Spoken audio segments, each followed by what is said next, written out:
Tá an fuair linn agus neart ag athrú.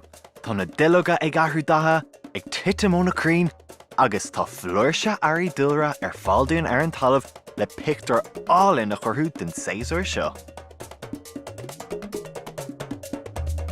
Té amach sa ghordín, nu chuig an barc áitiúil le duilleoga, bataí agus airí dúilre eile a bhailiú. Féach an féidir le réimse dahanana a aimsiú.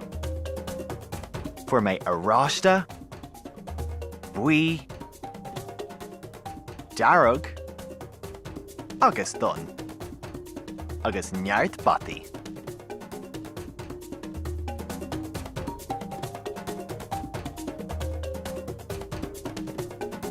Fáid píosa pápéir mór agus tosaigh ag péinteáil isteach de spéir.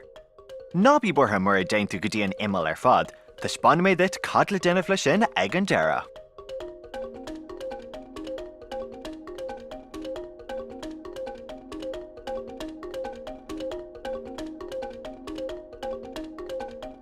Daigh isteach brat féra ag an món freisin má hastain wet.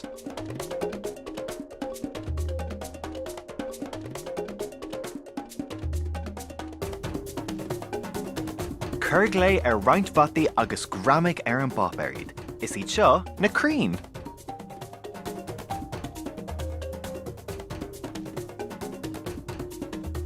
An sin fá roint duilleoga agus gramig timpeall ar na bataí iad le do chrín áile a chorthú. Déan cínta coppla ceann a hábháil den chéad chuid eile.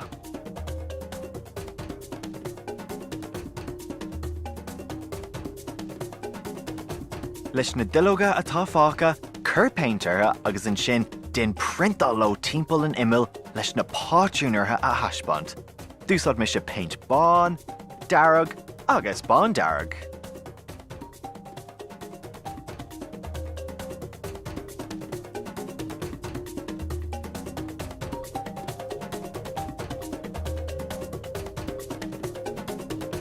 Anois tá the fictor den uair críochnaí at.